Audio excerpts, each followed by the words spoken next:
Check mo kung ano nanonood ako doon. Hindi na ako nakita na ako ng ano.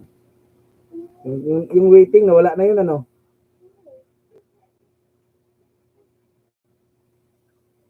Everyone, so good evening. Wala pa tayong audience. So hopefully you're able to join. And ano yan?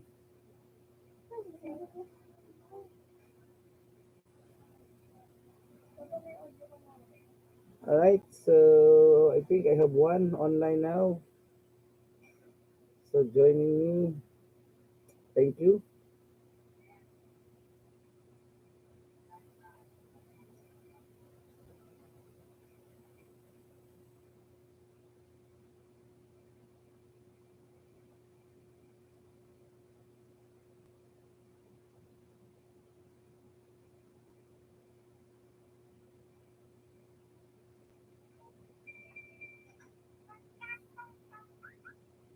Right, so far I have one's audience. Okay, I have two now. I hope that you have any question, feel free. Free tonight for whatever queries um, that you may have. So yeah, Prof Ron is live now. So if you have any like concern uh, for your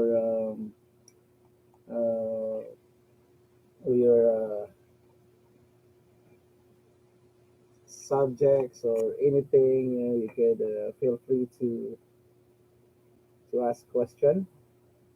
I have now 4 5 watching. Hi Alaya, good evening. Kashi, good evening. Oh, Cedric is here. Good evening. Alright, so tuloy natin yung ating huntahan. So we can continue whatever questions you have. So Miss Del Rosario. So we're going to we could talk about your micro business proposal. So if you have any like concern, especially when it comes to marketing area. Well, anyway, we're talking about pricing. No, one student earlier asked about if they can make use. I think that's Aliyah, or if not, someone was asking if they can use a multi-structured pricing. Definitely yes. No? So different pricing approach is better. You know, you can make use of different pricing strategy. You can either use, but you only have one base price. So just one base price. So if you're value based, which is a high price, or a computation based, which is technically um, um, you base your price on the price in the competition or the market price, or you can either use the customer base or the prices intended for like class. I mean for the market DNE. So yeah, good morning, Renante, Mr. Aransanso. Yeah, good evening. Thank you for joining again. Francis, yeah, Del Rosario, thank you also for joining. You can actually, as I mentioned, just one major pricing, and then make use of a different approach, like price fence, like providing discounts. So they call it price fences. No? You can provide discounts. You can provide bulk pricing. So those are different pricing strategy that you can make use. No? So yeah, meron tayong anim na kanina, 9, but we lost 3. So just continue. Feel free guys to ask question. Anong pwede nating mapag-usapan? You know, we can actually uh, talk anything, you know, about business, or we can talk anything about subject matter. So, ayan. Pwede nating pag-usapan yung effect ng price, no, price hike ng gasoline into your business, no, the business proposal that you have. We can actually also talk about it. Pwede natin yung pag-usapan. Um, anyway, with your presentation nga pala, no? So we just have to, as I have posted, you have to do your recorded presentation. No? November 2, yeah, that's actually Tuesday meron. Yeah, we have class November 2. No? It's a working, special working holiday. So something like that. So may pasok po yung November 2, that is Tuesday. So we have a class for that one. No? Yes, good evening sa inyong lahat. No? So we have seven. But I have like six commented on the room. So there we go. You can give me, okay, sir, I have question po about Apple pricing structure. Iba't iba po kasing nalabas nung nag-search ako. Pwede po pang mag-focus na lang about sa premium pricing nila and value-based pricing nila. Okay. Yes, you can. That's their that was their current pricing structure. Okay? So yung current pricing structure nila. Whatever you see on the internet is their current price structure. Now, you can make use of that. Actually, you can mention all the structures, all the approaches that we have. Kasi yung format ng pricing structure is like yung format niya, yung unang part 3, that's part 3, I believe, part 4, it's like current pricing structure. So whatever they have, you have to write it, no? And if they offer a different approach, put it, that's the current. And then in your proposal, create your own, no? Kailangan nating, we need to mention all the pricing approach. Kailangan natin siyang i-mention kung ano yung approach na ginamit nila, Mr. Aransanso. So you have to mention all of those doon sa current structure. And then, doon sa kasunod, yung proposal, if you believe that there is a better approach not being used by Apple, that's what you have to propose. And you have to defend, you present it and you have to defend why that's the best pricing approach na pwedeng gamitin ni Apple. So yun, pwede yun. Thank you for asking, Renante. Ang sabi niya kung pwede bang mag-focus na lang ako sa premium price. Yeah, I mean, ulitin ko, no, sulat mo lahat. Whatever you see as their approach. So you can write it. Doon sa current pricing structure niya. Then, it's up to you. If you only propose one, propose two, or a different, or add-ons doon sa kanilang existing structure, then that's what you can do. So yeah, good evening, Kobe Guliano. Good evening, Joyce. Yeah, good evening. Thanks for joining. Gising pa kayo. Aliyah, sir, posible po ba na ang business is mag-change ng price structure every now and then? Okay, that's a very good question. If they are using a dynamic pricing, yes, there is a really a possibility that they will change price from every now and then. Actually, there are only few who is actually using it, dynamic pricing. Kasi from time to time, here in the Philippines, dynamic pricing is very popular during seasonal pricing. Yan, that's dynamic, no? Yung minsan mataas, minsan mababa, minsan sakto lang. That's actually a dynamic pricing. But with your question, yes, that's true. No? With a dynamic pricing approach, it it changes from now and then. The danger for that, no, it's like actually there is a pros and cons, there's advantage and disadvantage, because if you follow the market capability, for you to for the reason, na you change price because you want to align with market capability, then that's better, that's good. Kasi lang ang danger kasi ng dynamic pricing approach, o yung paiba-iba ka ng price structure, no? Yung image ng company. That's really very critical, no? It might definitely be like affected. So as much possible, avoid natin yan. Hi, good evening, Chai. Good evening. Yeah, thank you. You're welcome, Micah. I mean, Renante, you're welcome. Miss Blanco, hi, good evening. Angeline. So, hi, hello. Yeah, the gaming collateral ninja, shout out. Miss Ong, hi, good evening, Miss Ong. Miss Ibalia, hi. Hi, good evening. Yeah, I love the heart. No, I love the heart. Ayan, so, I think may mga student ako dito sa pricing, no? So, with the final output na price structure, it's really very, I would say, no, napaka challenging at saka napakagandang gawin kasi if you are really used to it one day, you can actually make use of it. No? Yung what we call this price structure proposal. And as I mentioned, with the question, itong question ni Aliyah, no, yung changing from now and then, no, something like that. It's also actually happening in the Philippine market. Nangyayari din po siya sa Philippine market. Kaya medyo what we call this critical yung kanyang what we call this itong klaseng approach, no, sa Philippine market. Mostly kasi marami tayong mga seasons eh. Marami tayong mga special occasions, no.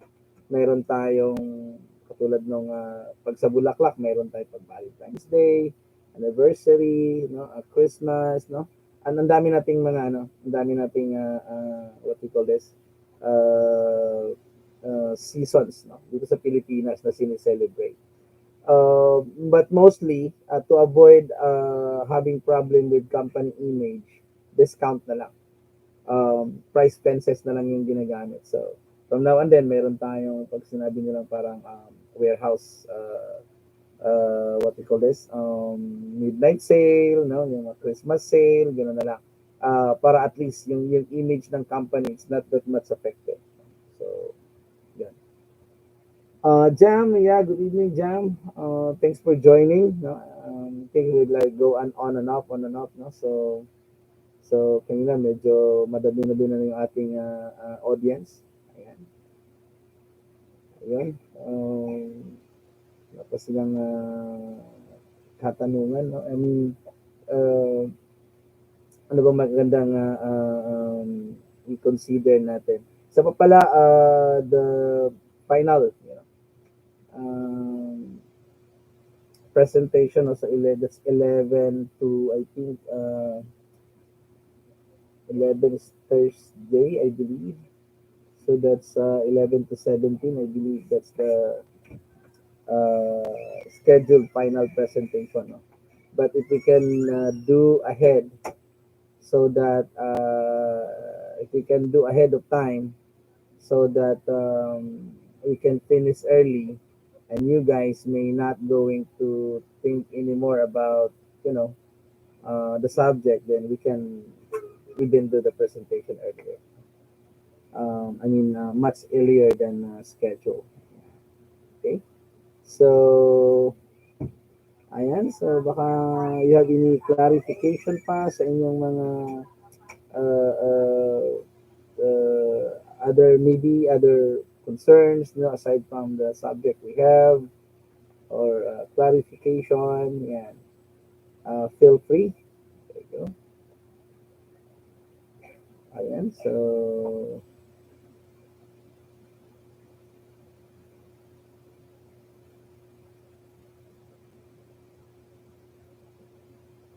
I'm waiting for any question, no? Si Chai Ahena. Good evening. There you go, Chai. Mm-hmm. Joyce. And Kobe. Kobe Bryant. Yan. Okay. I remember you then. So I think if I understand right, ang grupo ni Mr. Aran Sanso is using Apple product, no, for the final presentation for the price structure. Okay, that's good. Okay. question, sir, di ba po pre-recording pa ng pricing structure po when po yung defense? So defense is just more on the question and answer only. So that would be scheduled from 11 to 18. So if the class is Tuesday, so we could start Friday. I think that's November 12. No, if it's Monday, Monday, Thursday, then we're going to schedule what we call this. We're going to schedule Thursday. That would be on the 11th, and until the following week if we're not able to finish. Yes, you do. Yeah, yeah, 11 to 17. I think that's our schedule. Then we can actually do ahead of that. No, if everybody is done or if there's a group that is ready already, then they could actually present maybe earlier. So we can do that. So yung present po namin recorded is about chapter 3, 4 or no, it's like 1 to 4. So you do a group presentation recorded. That would be from chapter 1 to chapter 4 because that's for final presentation already. So that will be judged. So someone will going to watch it and do some recording. I mean, do some grading on it. Yung Derek, Miss Valia, ask ko lang yung sa value real price, value part siya sa daily operations which is sales and expense. Anong question?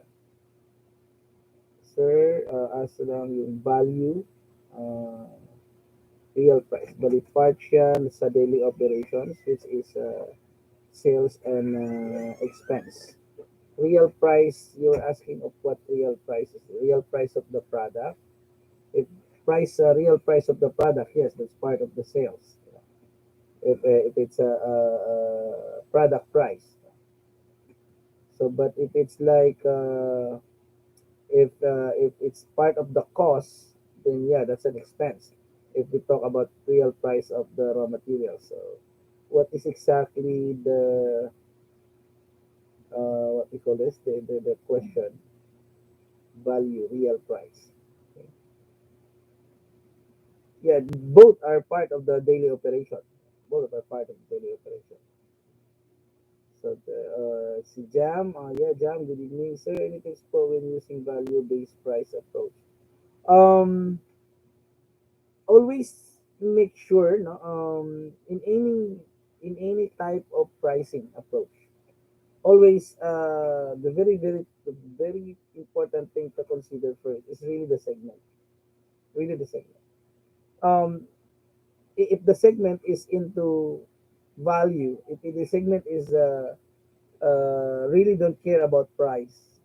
If the segment is you find the segment that they don't care price, what they care much is just about product, then it's really best to use the value base. Kasi if you use a different approach, but the customer is willing to pay, you may lose income.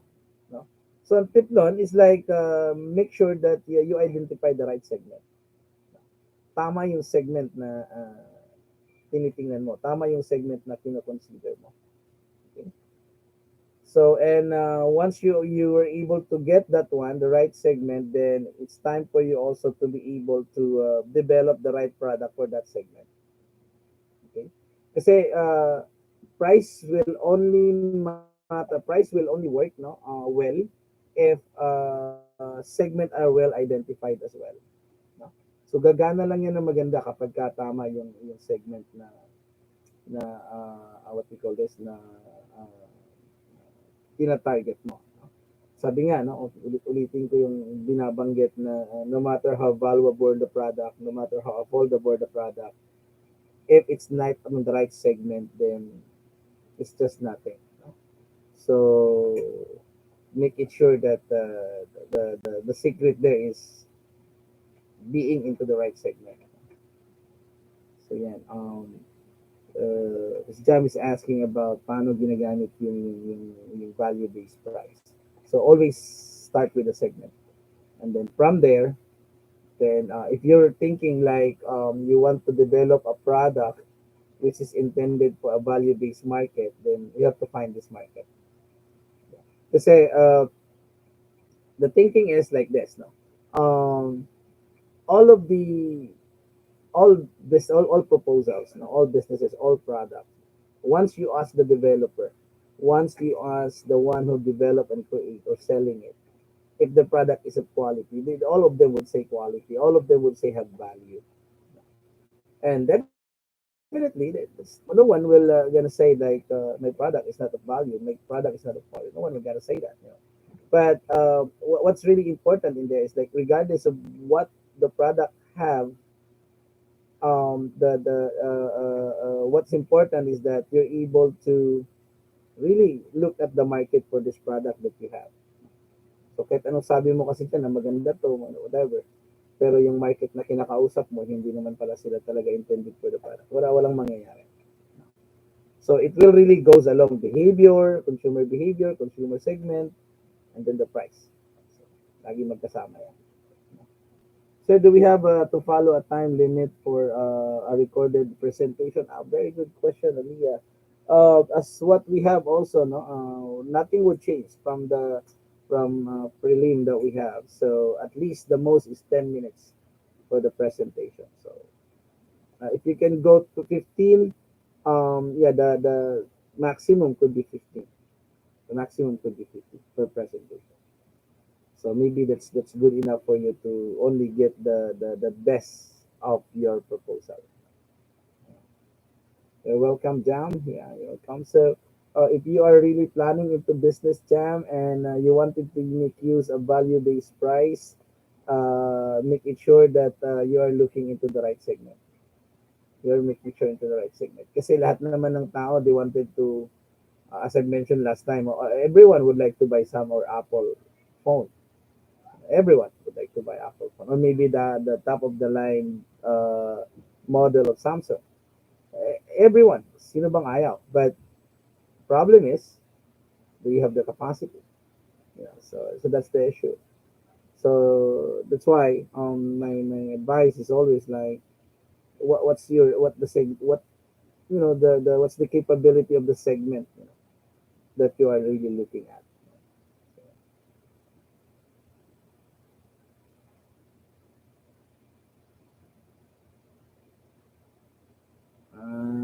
Okay, all right. Actually, I'm not really looking to kasi you've mentioned about real price, Derek, Mr. Ibalia, no? And like you mentioned about real price, no? Pag sinabi kasi natin real price, you are referring to the price of the product you are selling, no? So hindi siya puhunan, no? Price is the one that you put into when selling the product. So real output na to, actual output na. Yung sinasabi nating raw materials, that's the cost of producing the product. Okay, so magkaiba yung price sa cost. So when you're the one putting amount and offering it to the market, that's price. But if you talk about how much the cost that you incur in producing the product, so that's different. No, the treatment is cost. The other one is price. So like raw materials, cost yan. No, labor, cost yan. Utilities, cost yan. No, so those are cost. So anything that contributed, anything that you spend to produce the product, that's part of the product cost. Okay? So, yes, kung puhunan in producing the product. Yeah, that's the layman's term. No? Yung amount na nagastos mo para mabuo yung produkto. But that's not what we call price is. No? That's the cost. No? Ayan.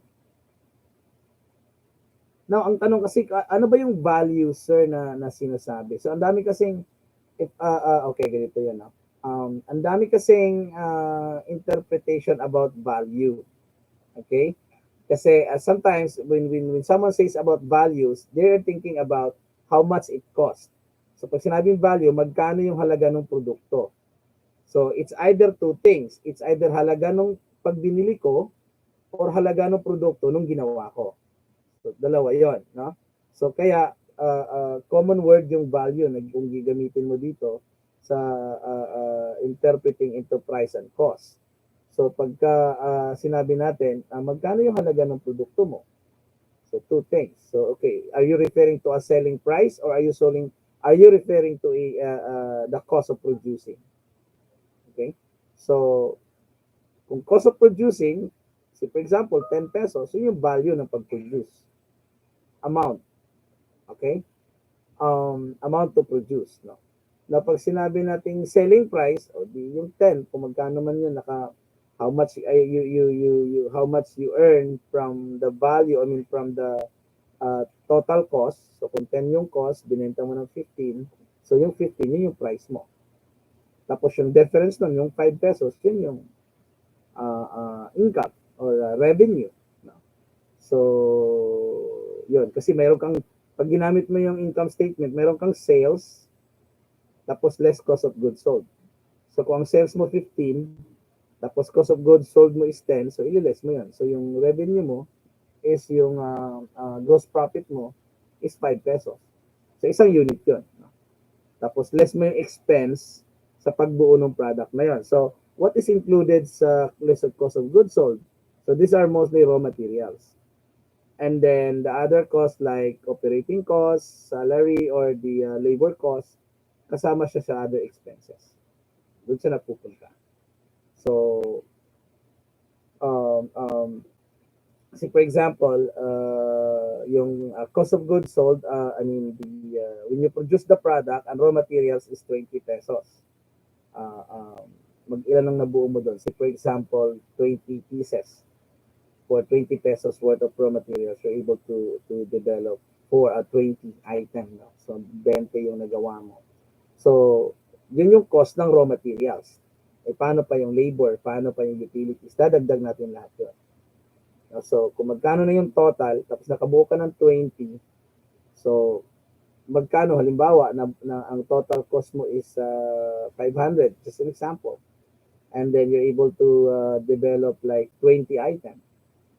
So, divide mo ngayon yung 500 dun sa 20. No? So, para makuha mo yung cost per unit. So, pag nakuha mo na yung cost per unit, so either you put na markup from there, no? You put markup. So, for example, 20% markup ang like mo, so may lalabas na presyo. Pag tingnan mo yung lalabas na presyo, titingnan mo yung market. Is the price at par with the market or with the competition? So, pag nakita mong hindi, some companies, what they normally do, lalo kung ang kanyang price policy is naka-competition based, if after putting markups, it exceeds the competition, so they will adjust. Then, next time when they try to produce, they check the raw materials na magpapalit ka ng supplier para bumaba yung iyong costing, or either you find a better price for a better supplier para at least bumaba yung costing. So, yun ang ginagawa ng iba. Kasi di mo maiwasan yan. Na after you put a certain amount, kasi normally 25%, 30%, 50%, so you put that one, and then mataas na yung operating cost, yung manufacturing cost, I mean, so, ang laki ng magiging presyo ng product. Eh, kung yung competition mababa, kasi ikaw sobrang taas, may issue tayo. Not unless if the product that you develop has what we call unfair advantage. Ano itong unfair advantage? O, ikaw lang ang meron, wala sila lahat. So, pagpatong mo ng markup above the competition, magba-value based ka. Ano ngayon ang magiging selling point mo? So, yung kung ano yung meron yung product mo na wala yung iba. So, you can apply value based price. No? Kasi your product has something to offer, kailangan ng market, then no one offers it. Ikaw lang. So, you can exploit, you can take advantage of the value-based price. Kasi ikaw lang yung meron. The other book says you have like what we call competitive advantage. The other, sa entrepreneurial management, they called it unfair advantage. So, which means you're the only one having this. You have something that others don't have. That's competitive. Kasi if like all of you has the same thing, lahat kayo meron, and then the only difference is mas maganda yung sa'yo, then you have comparative advantage. But when it comes to comparative advantage kasi, the problem with comparative advantage, when customer now compare price, and they look at the other one as of better price, affordable yung iba kaysa sa'yo, mas mababa yung kanila. They won't care about now how much you offer, how much the product can offer. Kasi ang tinitingnan ng customer is like, pareho lang naman ang functionality ko eh. So, wala namang pagkakaiba. So, we'll make use of this. No. Kasi, but customer kasi cannot compare with a value-based product. So, ito yung talagang magagandang, sa point of view, magagandang klaseng produkto, no? Mga value-based product talaga. Yeah. Apple cellphone, no? Of course, top of the line, Samsung units or something like that.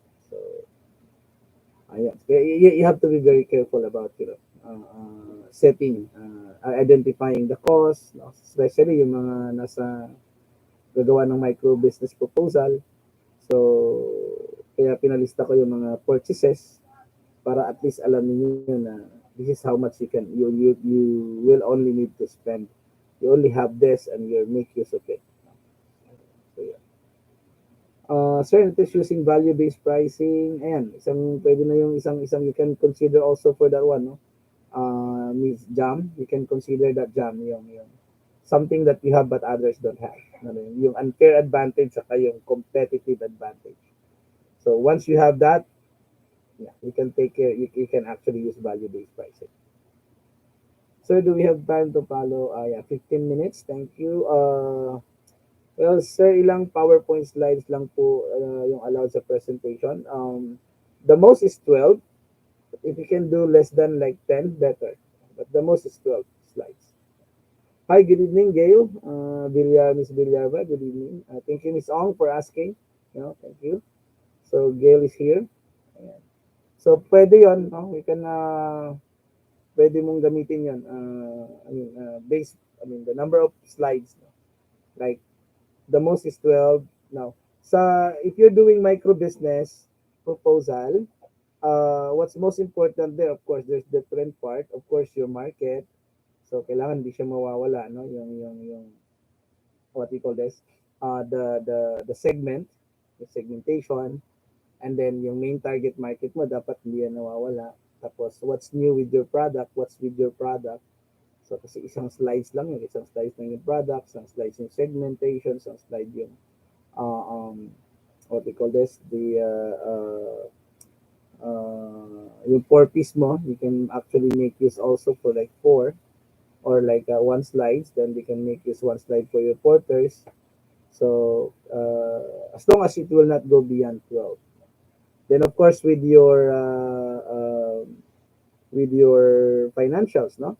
Because if you look into it, there were only 4 parts, if I'm not mistaken. If you have 12 slides, you can maximize up to 3 slides per part. So you just have to only put what is best. Okay, you only have to put what is best. Because in a presentation, when you present a business, no, a proposal to an angel investor, to a venture capitalist, when you propose a business, you don't have to mention everything. No? What you have to mention are the important details. How much is yung costing, pricing, and sa price sa financials, no? And of course, income, yung profit, yung profitability of the ng business, how much. So you have to show that one because that is one of the most important considerations with investors. Ayan. So of course, your product, what is your product all about? Who is your market? Because investors will look at, okay, if we lend you money, kung pautangin ka namin, anong potential ng product mo? Anong potentiality ng product mo? So that's very critical. Kasi mga angel investors, they also know, okay, we will gonna see if that's really feasible. No? Kung meron talagang market yung product. Kaya when you do the presentation sa slides, nandun yung definitely yung product. Hindi mo na kailangan ilagay yung yung process ng pagkuha ng permit. No, that's not needed. Just leave it on the paper kasi sasubmit naman natin yun sa paano. So it's like dun ka lang. No? Um, I call this yeah, that's target market segmentation. What else? The four P's, the porters, sa financials, yung income statement mo, yung income statement.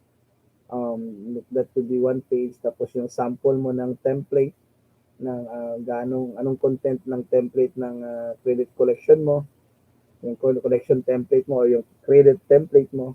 As I mentioned last time, you can put the name, the address, and what the other information you need. So yeah, so yun yung actually 12 is even more, no? Kasi yung part 1 naman is just about executive summary. It's just about the introduction, no? Yeah, it's the introduction or the executive summary, regardless of whatever what is in there. I forgot, no? But I think that's what we call this the some executive summary. So executive summary, we only like even or it's an introduction, just one slides. That's that would be enough, no? Slide that would be enough. Competitors analysis is also very important. You can also add that one. That's why I've said that you can present it in a table format. Para mas maganda. Kita ka agad. Ayan. So do you prefer po to have an illustration supported with explanation or just the illustration itself? Example po is Porter's 5. Okay. What I always love with the presentation, I love pictures. Like a representation of the of the theory or a representation of a text, no? Like say for example, instead of saying typing in there, putting it there that the sales will increase, blah blah blah, you just put a picture of an arrow going up. So that's an indication that okay, this is what we wanted: increase in sales, increase in profit. So much better yun. Mas gusto ko yung ganun, no? Na presentation. It will also, and it is also very professional if you look into it. So hindi yung traditional na puro letter. Yeah. Yeah. Okay. Even dun sa mga pricing student, dun sa price structure na pinagawa ko, better if you illustrate. Illustrate the current, then there is a support explanation, and then illustrate the proposal, and then there is an explanation. That would be better. So that just one look into it, kita mo how the price structure will work, or how's the approach gonna what we call this gonna work, no? Or how's the what we call this the image, no, of the structure that you are creating. So ano bang sistema yan? How many pricing strategy or approaches ang gamit mo dyan sa structure mo na ginawa, no? Are you using one, two, three, so something like that. So better illustrate. And I love really illustrations. So just like pictures lang yung mga nakikita ko, no? Parang guide mo na lang yan. Pag nilabas yung picture, alam mo na yung sasabihin. And well, besides this is you're going to do naman a recordings, no? A recorded presentation. So sa Teams you can or whatever apps yung gagawin niyo. So you record your own, you present my PowerPoint, and then pwede nyo i-edit, consolidate, then submit. And that's it. No? If you can submit early, then I can schedule you early, then you can do the defense early, then that would be better, no? Yeah. For micro business students, no, we're going to discuss two things next meeting: consumer behavior and consumer segmentation. Though I have already explained naman na, no, even doon sa mga comments ko, but we still have to discuss about it for additional info. And for the pricing students, we only have two things, no, price measures and price level. For Thursday class, Monday, Thursday, so we have price level, product life cycle as part of pricing, and then price measures. So tatlo, but with the price level, we can discuss everything this Thursday if you're a Thursday class. No? And then by the following week, we can discuss the product life cycle, how we price the product in a different stage of the life cycle. No? Paano natin siya pipresyon kung nasa introduction siya, and so on and so forth. No? And I'll be discussing to avoid confusion about skimming, penetration. So we're going to talk about it as well. Price control, price ceiling, price floor. So for those Monday, Thursday na kasi yung di-discuss natin Tuesday. Right, yeah, thank you, Jam, as well. Yeah, it's better, no? Tulad sa porters, no? Lagay mo lang, threat of new entrance, high or low, then why, no? So, or sino yung mga potential na uh, what we call this, potential competitors na papasok, like threat of new entrant, no? And then sa suppliers power, if it's high or low, it's high because there are few of them, it's low because there are many of them. Then you can actually mention possible suppliers to make your illustration better, no? So to illustrate the porters, suppliers power is high because there were like 5, 10 or more suppliers, you know. Yeah, the state of substitute. So what are the substitute? If you are trying to put up a bakery, so substitute nito, ito yung mga sari-sari store na nagtitinda ng biscuits, kakanin. So ito yung mga substitute product. Kasi ang direct mo is yung bakery. So what are the threats of substitute? Is this high or low? So if it's high, why? If it's low, why? So or you can just put the illustration, then below there is explanation. But in the PowerPoint, just the illustration. That would be better. And then just discuss things. And also when you discuss things, no need to mention everything. Just go straight to the point. Okay, threat of new entrant because this is high because first the business is easy to copy. Second, there is a very small budget to start. So, prone talaga yan sa maraming pumapasok at may negosyo. Yun naman yung sari-sari stores o yung barbecue stand, no? Or banana queue stand, no? That's very small lang yung capitalization. Kaya tingnan mo sila. Kwek-kwek, mga kung ano man yung mga ino-offer sa market ngayon.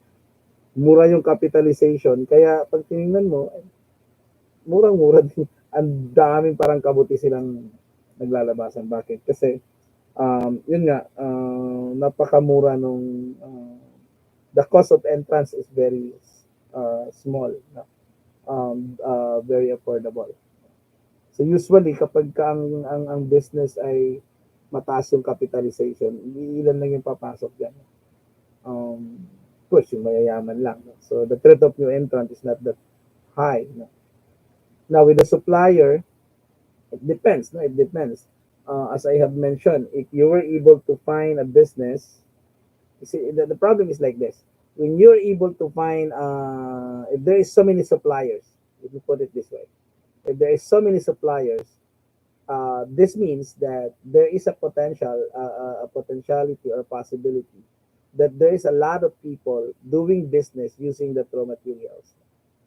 Kasi pag marami kasing supplier, mababa siya.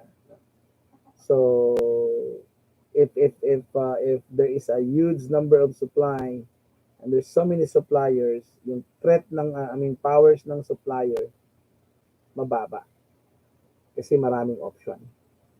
Okay? Pero if the option is small, there's a limited option, yon.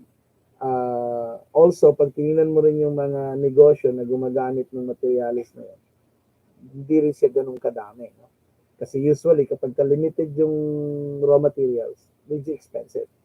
So the cost of doing business is high. So some may not go into that type of business. But if you really wanted to, you can always find a better supplier. So don't just stick with 1, 2, or 3. Don't just stick with a seasoned supplier. Don't just stick with them. There are so many suppliers out there that could provide you for raw materials. So my tip is do not just be content. What you call this? Do not just consider what is what you call this, the traditional approach or what is available. So go more. Go do more. Ano pa? Yeah, my wife is I know that she's doing like she's experimenting. My wife now is experimenting like a new product, no, naka-anim na product natin ina-experiment niya for the last few days. Not to say Christmas is coming, so it's nice to do business, no? And this is what I've said. It's easy to experiment product if you know where to get the raw materials. Okay, because especially if there's an abundant what we call this source of raw materials, expect mo talaga mura siya. And but there's a but there because you still need, no, to find the most um, favorable. Halimbawa lang po, no? Halimbawa lang, just an example, saging yung negosyo mo. This is an example. So there's a lot of banana over there. Just, you can go somewhere, you can see banana. But others would think like, okay, this is the most accessible to me. And I found some much cheaper, but it's like not that accessible to me. Okay. Ito yung mga laging issue naman. So at first, you may probably start, using what is accessible kung kukonti-konti na naman yung ginagawa mo. Kasi baka yung natipid mo dito o natipid mo pag kinuha mo yung isa, gumastos ka sa pagbebenta at pagdala ng raw materials, parang hindi ka rin nakatipid. Okay, so what's better is when you start the business, and of course, you're just going to produce not that much, paunti-unti lang muna, then you can make use of what is available right next to you. Then once you establish the business, you establish the market, you have customers already, and the order is going high, going up, and you need more raw materials, so bulk na yung binibili mo. You may wish to talk to the supplier, but if they cannot really lower the price, then you can opt to pwede mo compute it. How much will I be? Because this is just an example. Um, Meron akong product na available sa market na yung aking sukang dakila. So when we started, so we just tested the market. So bumibili ako sa palengke lang ng raw materials. Bumibili ako sa palengke ng raw materials. But as the business goes along, medyo dumami yung market. Actually, may pending order nga ako, di ko magawa. No? Nabanggit yung visa. So dumami yung market, hindi lang 10, 20 yung order, hundreds of bottles yung order. So I have to find a better supplier. Kasi when I bought it in the market, so it's like 25 pesos yung 1.5 na raw material. Suka to, no? Tuba, yung galing sa nyog. So it's like 25 pesos. But I found a supplier which only cost 12 pesos. Kaso nga lang, sa Laguna siya. Ngayon, kung bibili ka ng litro lang o 1.5, 1.5, lugi ka. So since malaki na yung market, so I can produce more. So since I can produce more, I need more raw materials. So when you try to compute it, how much is the gasoline, something like that, and it still costs better. And plus the fact na direct from the not really a farm, but diretso siya doon sa supplier. So sigurado kang walang halo yung raw material. So that's additional in terms of quality. So I bought it there. So bumabiyahe ako papuntang Laguna, whoever coming from Laguna. So kasi pag lumagpas ka na, pag nasa Quezon ka na, sasa na yun nandun eh. Mostly sasa. So dito sa Laguna, yun yung source talaga ng tuba. So you should also know kasi minsan hinahaluan nila ng tubig or something like that. So yeah, that's my for my based on my experience, no? Because where I have garlic, I have chili garlic, I have also a supplier for that. I have like yeah, the sukang dakila that's available in Valenzuela, Caloocan, Bulacan, no? I'm distributing it there. In Rizal, no, yung papuntang Tanay, I have sukang dakila. So nakita ko yung brand ng sukang dakila that's actually from me. So we have in Cavite, so we have in small in Laguna, something like that. But it's really the bulk is in Caloocan, Valenzuela, Bulacan. No? It's like something. If you see like uh, Dakila talaga yung brand. At kung may nakita naman kayo na um, I think it's Kaindoy, no? Kaindoy Sukan Dakila. There's a Kaindoy there. That's also my product, but it's now more on rebranding. So meron ako isang customer na kung kumuha sa akin to ngayon, mga 100, 200, 300 bottles. So, may pending ako 150 bottles na order. Hindi ko pa nagagawa. Kasi I don't have. Ako kasi it's just like, magaling ako madali kami conceptualize ng product. If somebody wanted to do the business, then binibigay ko yung process. Sige, gawin mo. So kaya marami na rin medyo mas umangat pa kayo sa akin kasi I know I don't have time. So, yun, ang ginawa niya, sabi niya sa akin, sir, pwede bang we do rebranding? Sabi ko, ano ba gusto mo? Sabi niya, I want to use my name, but you mix. And then you create the product, you develop the product, but the packaging should be under my name now. Sabi ko, okay, fine. No problem. So, ayun, kaya available siya sa market. So, that's what actually, there's a lot of people would say really, that I need to save more before I start business. You can actually start small, like micro. Yung tinatawag natin, micro cottage. Ito yung mga small business na pwede po ninyong gawin. Honestly. Lalo na ngayong pandemic. So there's so many business that you can do, and especially medyo pabalik na yung economy. Yung ekonomiya medyo nagbubukas na, marami ng alam mo na no, nagbabalik trabaho, may pera na yung tao. Then actually you have to identify, especially in your area, what is most saleable there before that during pandemic nawala kasi walang pera yung tao. And you can start. You can actually start like offering. No? Pwede nyo i-offer sa kanila yan. Okay? Kaya yung mga nagma-micro business dito, that's why I keep on telling you. So you really just have to work with what exactly you have. Now, don't just, kailangan ko na malaking capitalization or whatever. No, so it's not like that. And um, I would suggest if also you really wanted to do business, no, check nyo rin yung mga pricing tips na ginagawa ko. Because it works for me. It really works for me because I'm doing it. I'm practicing it. So when I offer a product in the market, like just recently, kung na-share ko yung sa inyo last time, yung sa pichi-pichi na kinulayan ng asawa ko yung pichi-pichi. Nag-iba-ibang ang daming kulay ng pichi-pichi niya. Sabi ko, if you consider the market in our area, you really have to find a better supplier para mapresyohan mo rin siya ng mas maganda, mas mababa.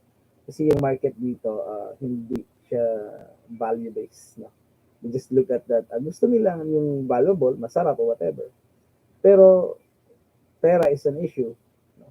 So, itong market na to is still customer-based. Kasi nakadepende yung kanyang purchasing decision dun sa perang meron siya. Gusto niya yung masarap. Gusto niya yung quality pa, but they can't afford. So, ikaw bilang negosyante o bilang isang small, entrepreneur, you have to be very creative. You have to be very innovative when you create ideas. So, sabi ko, you have to do that. Because before, nung naglabas kami dito ng shake, yung aking panganay, naglabas kami ng shake dito sa area namin. Sa Marikina kami, nasa Industrial Valley. So, it's like pila. In a daily basis, in every day, there is like 150 customers. Why we are able to measure it? Kasi we have like a number. So, may numbering kami. So umaga pa lang, before magbukas yung store, may customer na. So binibigyan na namin ng number.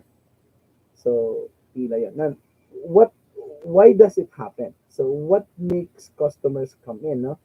Kasi every summer lang naman ginagawa ng anak ko yan kasi may nag-aaral din siya. So it's like when there are lots of in our neighborhood, there's a lot of them who try to copy. Like, shake din. No? Shake din yung ginawa nila. So, may iba nag-shake pero hindi fresh fruits. So, yung mga powder yung halo. So, sarado siya, no? Kasi ang ginagamit niya namin, fresh fruits, as in fresh. No? Yung mga katulad ng ginagamit ng prutas, no? Now, by studying the market, yung sinabi ko kanina, no, if you know the segment, you're really able to penetrate easily. So, in the area, there's a lot of kids. And kids, maybe ang pera ng kids niyan, 5 pesos, 10 pesos. So, we offer, so ito yung lower version ng product kasi meron kaming 30 pesos. Tapos may 25, tapos may 15, tapos 10, tapos 5 pesos. Para doon sa mga bata. So, yung kids, pila. So, pag nakita ng mga malalaki, ng mga teenagers, and even parents, they will also, stand in line. Kasi like 5, 10 pesos, nakakabili ka na eh. So, what was the lesson learned there is like, ito yung market mo, sila yung nandyan, sila yung marami. Kaya minsan pagka sinabi mo ang daming tao, maganda magnegosyo, oo, tama. Pero naintindihan mo ba yung behavior ng maraming tao na yun? So, it's an issue, no? So, what we did is like, we offer it to kids. Kasi we offer it to kids. And then kids now is there, no? Because they have 5 pesos, no? So di ba nalulugi? So hindi, no? Kasi what we did is like, kung halimbawa, tatlong kids, apat na kids, 20 yun. So we mix 20 pesos. And then we try to divide it to 4 kids. That's what we did, no? And yeah, it works. It works. Just imagine it's like 150, 270, 270, 190 customers stand in line from morning to, so, yan. Kaso lang, ito, medyo college na yung aking panganay at saka medyo trabaho and I cannot attend to it. So it's like di magagawa. But we're planning to get somebody to be part of the team, no? Na bubuksan namin uli siya and then but we offer a different mixtures of product na doon sa store. So yun. So ang like ko sabi, it's like you have to consider, sabi sorry ko kasi sila naman ang negosyo, I'm just an advisor. You have to consider really the capacity and capability of the market. So pwede ka naman hindi lumayo para maghanap ng merkado, pwede dyan sa kapitbahay mo lang o somewhere. But you can just study their behavior, no? Especially, like ko sinasabi sa, if you do segmentation, under behavior, lagi ninyong tatandaan, do not always forget this. Look at the sensitivity of the market when it comes to price. Look at the sensitivity. You can offer quality or good product, delicious product, masarap, malasa, with a very, affordable price. So, the sikreto lang yan yung supplier eh. Just the supplier. And of course, when you try mix it, no? So, kung halimbawa, kung food man yan, kung paano mo siya ginawa, no? So, that's one thing. Kaya I do really encourage, if you were in a place where isang daming tao, then it's like, I'm sorry for the word, pero hindi naman siya depressed, pero talagang yung capacity ng tao is limited. Offer something really affordable. Sacrifice muna sa umpisa to find a better supplier. But ang trade-off kasi nun, discuss ko lang about pricing kanina. No? We talk about price volume trade-off. No? When you set a price, how many sales you were able to have. Yung malagay yun eh. You set the smaller price, but the volume of sales is dami. You set the higher price, but yung volume ng sales, ang trade, ang kapalit niyan, baba ng sales mo. So, you may earn one time, big time. No? You may earn one time, big time.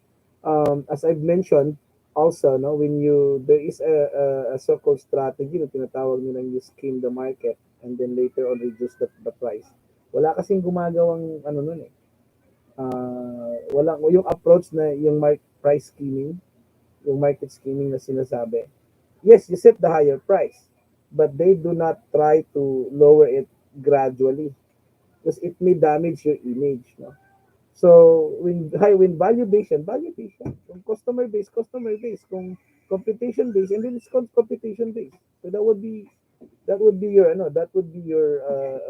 standards. No? So, and then pagka naka-value based ka, wag mo nang ibaba, no? Gawa ka na ng other approach. Kaya nandun na yung structure. Ayan. Kaya that's really very very what we call this, very important, no, sa isang negosyo. Lalo na yung business proposal. You can even make it a real business, no? Kung actually meron nga yung isa, no, yung it was proposed by, hindi ko alam, andito pa si Cedric, no? Si Mr. Garcia nung nag-offer sila sa akin ng nag-propose sila ng business. Um, Sabi, ang dami kong question. Challenge ko talaga yung kanilang proposal. And hindi naman bumigay si Cedric. Yeah, good evening, Mr. John, no, Aaron.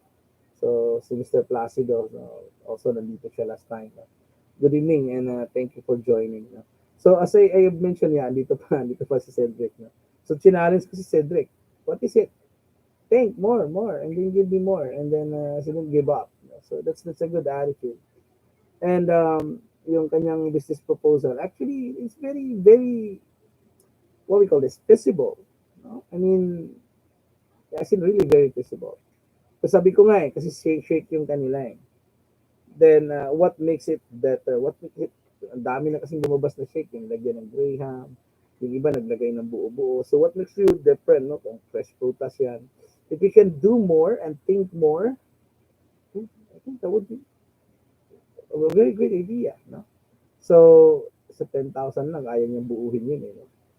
Um, Sabi ko nga, maraming nagko-question, what can I do with the 10,000 pesos? Sabi ko nga, I was able to start business for like 2,000 pesos. No? So, then I have product already available in the market. No? So, I think ay meron akong 175. Isang tao lang yan na long neck yung in order. But yeah, hindi ko pa siya nagagawa. Just last 2-3 weeks ago, nag-deliver ako ng nasa 200 bottles. Mixture of small and a big bottle na product. So it's like it's not really yung suka na sinasabi ko. We only started for like wala pa nga yata 1,000 pesos eh. Then I was able to develop like 24 bottles. Siguro mga 700, 800 kinom ng wife ko. Then I was able to develop 24, 25 bottles ng suka na yun. Then hindi pa siya naubos yung Ricardo. No? Nandun pa rin. No? So marami pa rin tira, marami pang sobra. So we try to, what we call this, uh, make sure na yung mixtures is consistent. No? And ayan, kahit pa paano, kumikita ng konti. Dagdag doon sa nawalang uh, racket during pandemic, no? Yung mga what you call this, yung mga consultancy, yung mga talks, so medyo nawala, no? Kasi pandemic. So you have alternative. You have alternative. So meron kang pwedeng pagkukunan. So ayun, and I will be more than happy to assist you guys if you really wanted to do business. I'm really more than happy to guide you. If you have like yung ating alagang if you have like 10,000 pesos and you would like to start business, and then you can actually do start business na. Pwede kang mag-start na ng negosyo, and if you want my assistance, then I'll be more than happy. So GML, hi, good evening. So yan, the YouTube channel name KML. What's your complete name? Sorry. Ayan. Thanks for joining, no, na humabol sila. Ayan. Si Cedric, so okay ko yan eh. Si Cedric, si Aliyah, ayan, si Jam. Always, yeah, I'm thinking of like, trying to give some tutorial on, especially with business plan, feasibility study, what we call this, strategic strama paper, ano pa yung mga pinapagawa sa inyo, marketing plan, no? Actually, we can, whatever they gonna ask to discuss, no? We can actually talk about it, no? So, yun naman yung, what we call this, I can offer, and we can discuss, no? So, of course, you have your advisor, you have your professor who can help you, but if you need more clarification, if you need more information, then you can just, ask question during my live streaming. Join lang kayo and pwede kayong magtanong. Ay, hi, Janica. Good evening. Ayan, si Janica Hernandez also joining us tonight. Ayan, it says actually, I'm planning to make this, parang tonight with Boy Abunda, sabi ko. So, it's like late night with Prof Ron. Um, Whoever really wanted to ask questions, then as I have said, feel free. Also, no, especially with those, I think next term, yeah, you have like, especially first year, no, you have product management, and what are your major subjects? I forgot, no. And then this second year, so you're now about to, yeah, medyo pahirap yung mga papers na ginagawa. Actually, the purpose of that is really to make sure na what we call this, to make sure that you are really equipped and ready, when you go outside. Last night may nagtanong, no, for the sake of those who were not here the other two nights ago, 3 nights ago. So why were you doing this? No, I mean, well, this is actually the venue that I was able to find na I could extend more help, go extra mile, no, for students, no, especially first year, second year students, no, and even third year, fourth year students. And also, you could just as a piece of advice, do not just settle down with what we call this. Do not just settle down with employment. Employment. No, don't settle down. Think of like business is not it's not an option. It should be a priority. It should be a priority, especially you are in the field of business. Um, yes, yes, I have Cedric. Maybe like two panels.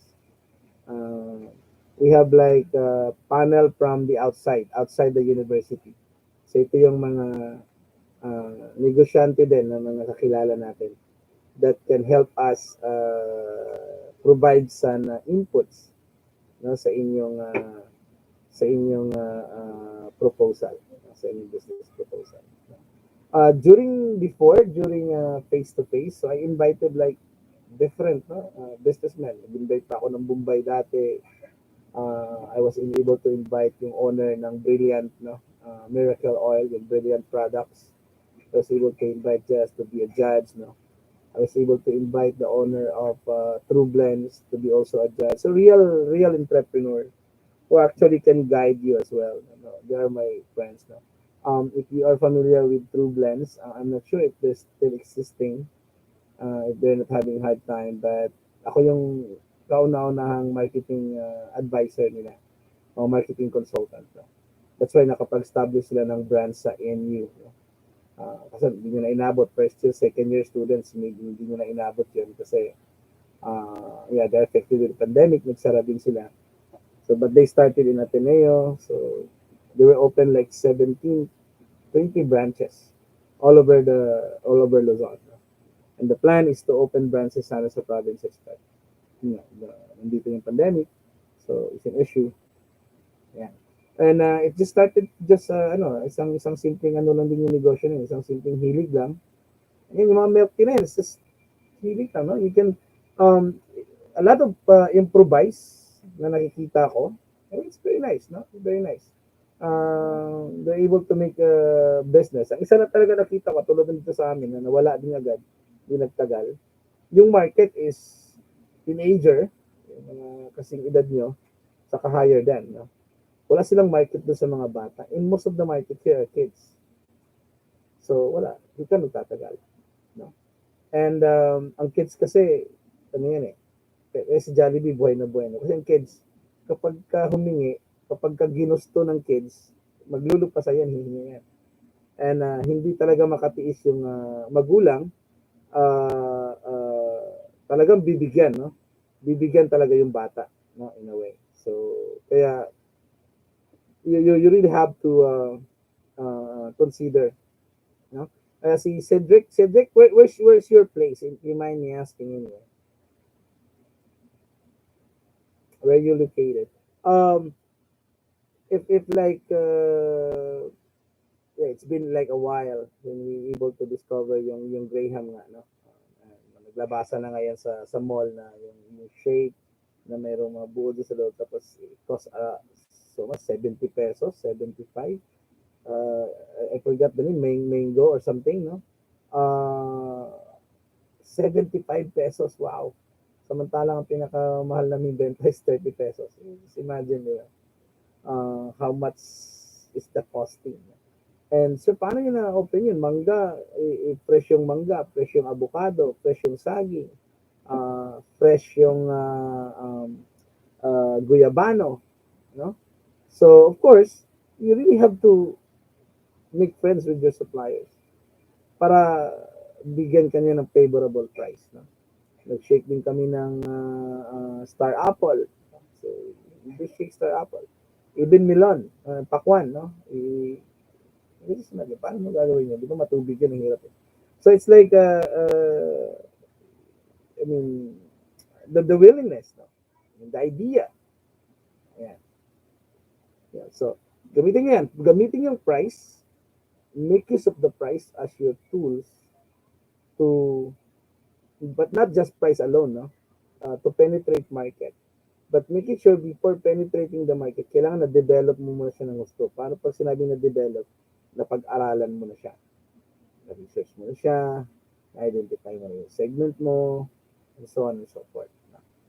Dito, if you, maybe sa place nyo rin, no? Parang maglakad ka per kanto, may nakikita ka nagba-barbecue. And they were there for quite some time. No? So, hindi mo piling sabihin na hindi sila bumibenta kasi nandun sila for quite some time. Kahit na dikit-dikit na sila.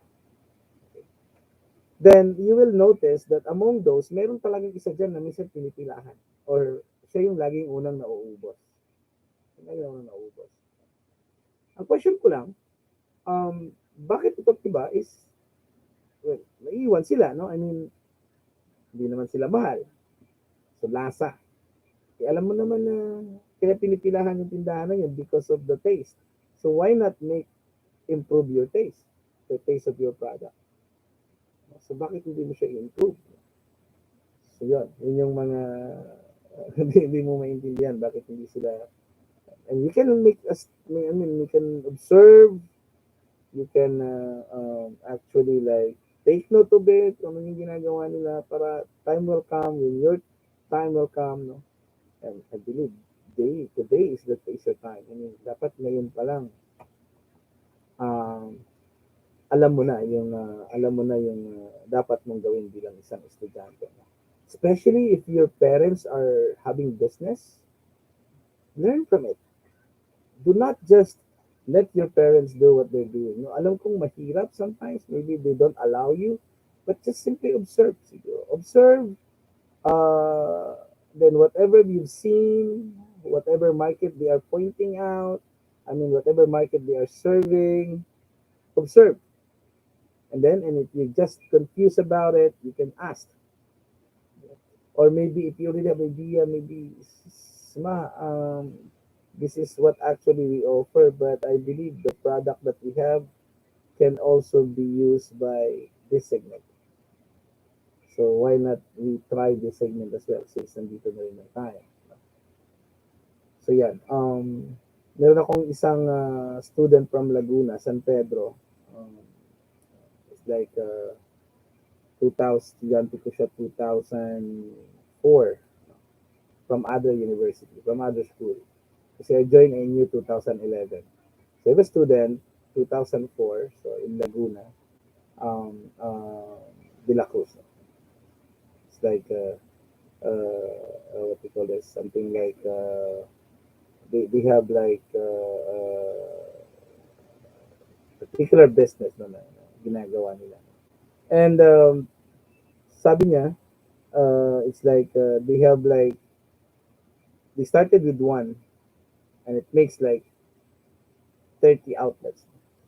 Maliit na uh, parang kariton yung tinutulak-tulak na business na ginagawa nila. And from 1 hanggang sa naging 30, dami yung 30, di ba? Pare-pareho binibenta nun, no? But Ang ginawa na lang nila just to penetrate different market. Kasi sa isa, ito lang yung siniserve mo. Pag itutulak mo yan, limited lang yung area. So distribution ang kanyang binanatan. Kaya sa ating micro business, meron tayong part ng distribution. So, may market na hindi na-develop, so nung nakaipon na sila dito sa isa, they created one, they created another, they created another. And maybe you also see, kung kayo nakapag-travel na nakalabas na ng bahay, nakapag-biyahe na, or maybe sa in your place, nagsusulputan yung mga nakamotor na mami. Yung pandemic, sobrang buhay na buhay sila. And even nung before pandemic or after nitong pandemic, nung nagluwag na, makita ko ng Tanay kasi madalas kami sa Tanay, umuwi kami doon. So it's like, or stay, nagbabakasyon. Napansin ko doon sa gilid-gilid, ang dami. And you know what's the, no? Meron, siguro kung napanood niyo isang vlog ko, yung micro business ko na vlog, micro business distribution. So, yung Tanay yun, no? Tanay yun, no? Yung place na sinasabi ko, nung pumupunta kami ng Tanay, as in totally walang tao yung lugar na yun. As in, um, kung mayroon man, isa, dalawa, or kung mayroon man tumitigil doon, maraming tumitigil doon, mga biker, nakamotor. And look at the concept of this, no? Where is the market? Or, no? Gaano kagaling itong mga Pinoy.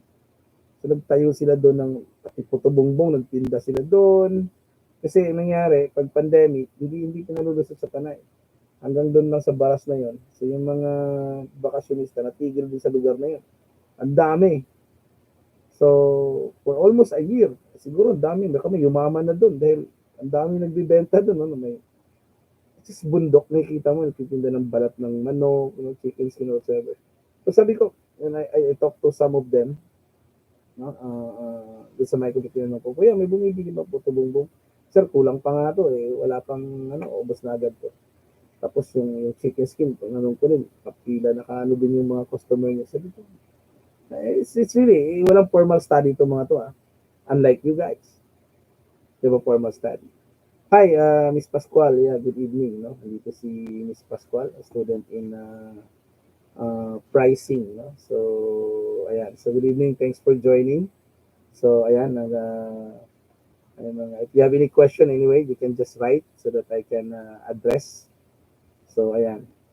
So, share lang ito. No? Share ko lang sa inyo yung mga other subjects na, na pwede nyo pagdaanan. No? Kaya first year pa lang kayo, as early as now, meron na kayo agad na what we call micro business. Ang kasunod yan, meron kang product innovation paper, product innovation charter.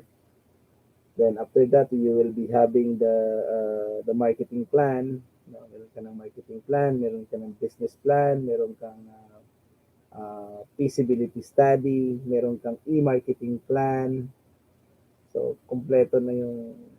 But, what is common on those paper? Pricing, segmentation, and distribution. Huh? And even consumer behavior. Ayan. So, yung four piece na yun, gamit na gamit yun, especially product development. So, as early as now, you need to really think of like, technically is the best product I could develop. So, itong mga second year students, meron kayong market research. You will be having market research. So ang direction ng market research ngayon is you will start developing product. You will start searching for a most viable product. Then itutuloy na yan hanggang sa market business research pagdating nyo naman sa third year. So itong inyong third term, meron kayong market research. Tapos pagdating nyo ng next term, pag third year na kayo, meron na kayong business research. And then feasibility study. Hi Celine, yeah, good evening. Thanks for joining. Medyo nawala na yung iba, no? So yan. But what is really common there is yung segmentation, at least yung standard and the best way to segmentize, I have teach you already. So, ang turo ko nga sis Janti, understand the distribution mix and the segmentation mix. So it's not enough that you need mention about, okay, I'm going to sell my product in a particular area. So Manila lang. So geographically, okay, sa Manila. So we're in Manila. Okay? So, kailangan may scope ka. Saan sa Manila? What, kung anong nature ng business mo. So, geographically, it's not just you identify the location simply, but or maybe like a production area. No, it's not simply that one. So when you do geographic segmentation, you have to consider the saleability of your product in the area. Then, as I also mentioned, when it comes to demographics, wag yung mahigit 10 years na range. Mahigit 10 years na range kasi medyo mahirap po yun. No? Medyo sir, yun talaga yung market ko. Yun ang hindi sinasabi ng estudyante. But, yeah, tama naman yan. But, when you do uh, demographic segmentation, ang unang-una mo i-consider is like, ano yung range ng edad na talagang bibili ng product mo? As in, bulk sila, no? Andun ba sa edad na 40 to 45 o nandito sa edad na 30?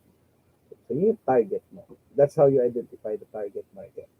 So, kung halimbawa 100 yan, tapos 75 doon, ganitong edad, tapos yung 25 is medyo iba na yung edad, so yung ganong edad, yun yung target mo. Yung the rest, potential market mo yan. So, yan. So pagdating segmentation, distribution mix yan. Isa sa yan sa pinaka-importante. No? Itong mga micro-business na proposal, I'm asked you to illustrate your distribution. So, what you will need to do there is not just simply identify like company, tapos wholesaler, retailer, tapos hindi ganun. Okay? So, how you do it? So, meron kang, ikaw yung nasa top, and then meron kang arrow pababa. So, paano mo i-distribute yung product mo? Gawa ka ng line, gawa ka if it's online, gawa ka dito if it is store, no? Or dine-in or whatever. Now, sa online, paano mo siya gagawin? Is it through delivery, si Grab or whatever? So, pag online, Facebook ba yan? What kind of platform ang gagamitin mo? Kapag ka naman distribution, what we call this, dine-in, so, halimbawa sa Sampaloc, so ilang branches sa Sampaloc? So, kailangan mo siyang ilagay doon. So, Sampaloc A, Sampaloc B, Sampaloc na tatlong branches. So, that's what actually you gonna do. So, it's like, you really have to show the picture how the product reaches the market. So, from your end, there is a line going to there's another line there, there's a house there, so it's like going directly to in the area of Quezon City. So, gawa ko ng line, ito Manila. So, kita agad yung distribution that you have outlets in this place. And then you have another income, another way of distribution, which is the online, no? And you may also another model of distribution, pwedeng partnership. Distribution, partnership matitawag niya. Ibig sabihin, maliban sa display, maliban sa online, meron kang retailers. So yung retailers mo can be partner or yung retailer mo can be an independent retailers. So talaga taga-benta lang siya ng product mo. Tapos yung isa naman is just, partners, which is also buying from you. Let's say, for example, halimbawa lang po, ang negosyo mo ay burger. So, di makipag-partner ka sa bangko, mga opisina. So, sabi mo sa kanila, every time na merienda, ako yung magsusupply ng merienda. No? And I gonna check whatever you, maliban sa burger, baka may iba pa akong may offer. No? So, that's what we call partnership. Kasi, mahalaga yan, no? I mean, when I attended one seminar ng Go Negosyo, nung nakinig ako, it's like, sabi nga ng isang speaker, nung nawalan siya ng negosyo, so agad niyang tinap yung office, yung mga nag-in-house ng mga empleyado sa mga call centers, ganyan. So, kinausap niya, and he is actually proposing na ako na lang mag-supply ng pagkain para hindi mo na palabasin. So, yun. Buhay na buhay, no? Ganda nung kita niya, nandyan pa rin, hindi nawawala. So, ayan. So, distribution does matter, no? Yung mga micro business paper na ginagawa. So, that's what you have to do, no? You have to put your company sa taas and then you have to have a line. That's how you present the distribution. Kaya meron akong nakalagay doon, illustrate. So, yan. Para by next week, I will be most probably checking on your paper with my comments. So, after lang ito isang discussion, i-check ko na yung inyong pag-finishing. So, as early as now, you have to make sure of it. When it comes to like plays, when it comes to like what we call this, when it comes to promotions and advertising, so you really have to show. If it's a promotion, you have to show what type of promotions. Is it like a buy one take one? So what promotion it is? Is it like some freebies or anong klaseng promotions? You really have to show. Now, if it's in terms of advertising, if it's social media, how does it looks like? No? So, para mas maganda yung presentation mo. Para pag, if you make it a business, you're not really problem anymore kasi meron ka ng guide, meron ka ng pagkukunan. Right? Dito, sundin na lang natin ito. Ayan. So, um, uh, what else? That's for distribution. No? And of course, the product, no, I have some comment naman din. Put the picture, image of your product, and you describe. That's how you do it, no? Kasi pag gagawa ka ng business plan, may marketing side din. At the marketing side. So, ayan, kaya ang kasunod ng micro business, product development, no? Product management, new product and new market development. Ayan. Okay? So, yun. So, that's what you have to expect. Itong mga second year naman, you're expecting something. Kasi, I'm sorry, yung third year, they will now on the verge of like, I think they will start doing the feasibility study already. Ayan. At least ngayon, kayo, pricing student, when you do feasibility study, you should now know how to set price. You should now know how to, what we call this, when you develop a product, when you develop a certain product, and once it's approved, so and that product has a so-called intention kung para kaninong market, check mo. Always check, lalo na sa real business, always check if this product only really intended for this market. Baka pwede pa siya sa ibang market. Uh, See what big companies are doing. You can also do it as a small company or as a small business. Kasi customer is always the key for our success. No? So if we provide what really the customers wanted, then there is no way that they're not gonna buy the product. So ayan, what we call this? The next thing, I think itong mga second year yata ang first year ang mag new product and new market development. And then ang second year, pag third term, it's like product and brand management. Napakagandang subject. So price is one of the key to manage product to stay in the market. So but I want you to remember that it's not really like what we call this. It's not really like about price, lowering price. No? Hindi po laging ganun. Okay? Walang mayroon namang iba na ano bang tawag dito? Nagsasabi na um, mababa yung presyo namin pero mataas ang quality. Kwento na lang kasi yun eh. How you gonna do it? Okay? How you gonna prove that's possible?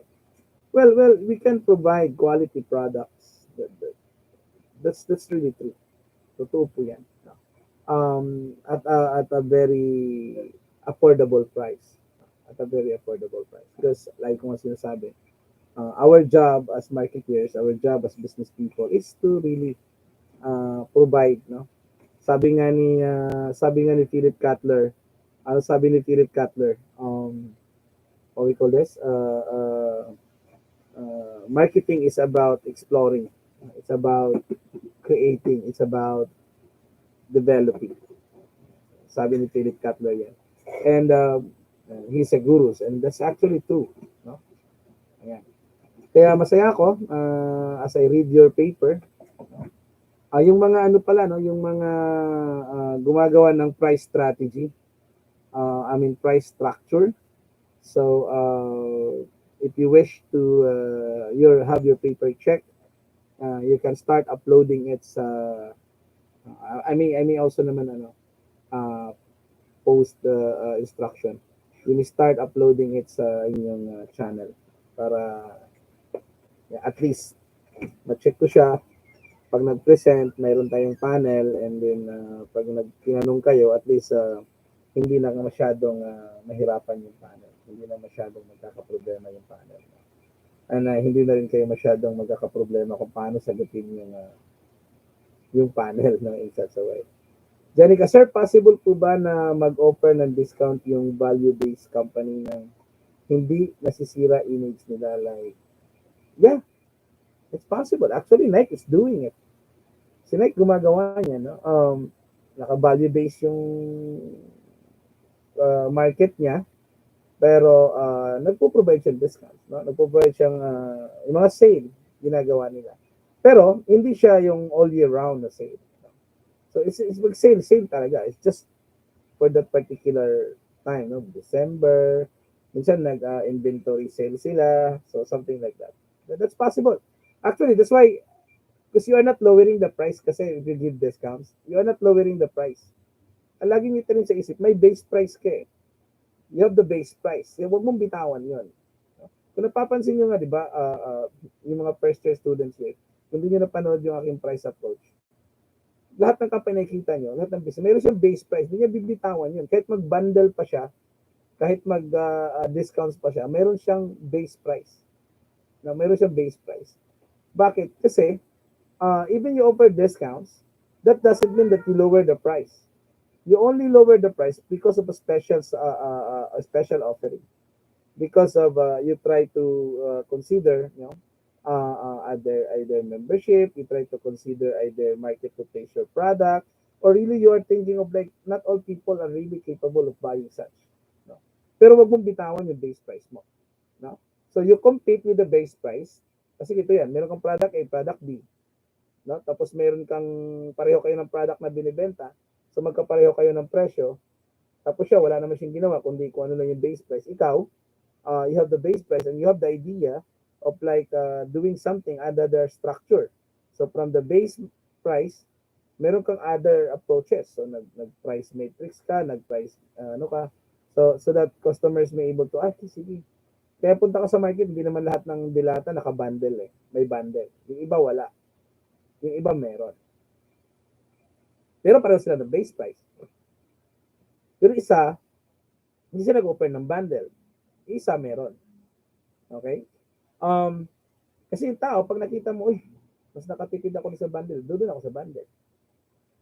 Halos lahat naman ng customer, ganun. Ang problema, kung halimbawa, 10 piso ang isa, iba-bundle mo yan, 38 pesos. 4. Nakatipid akong 2 piso. So, yun yung mindset ng tao. Okay, sige, dito ako. Naapektuhan ba yung image ko? Hindi, kasi ang base price ko, 10 pa din.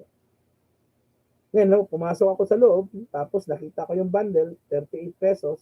Wala akong 38, meron akong 10 pesos, gusto kong kumain, makakabili ako. Kasi meron ka pa rin base price. Yun ang wag mong iiwanan.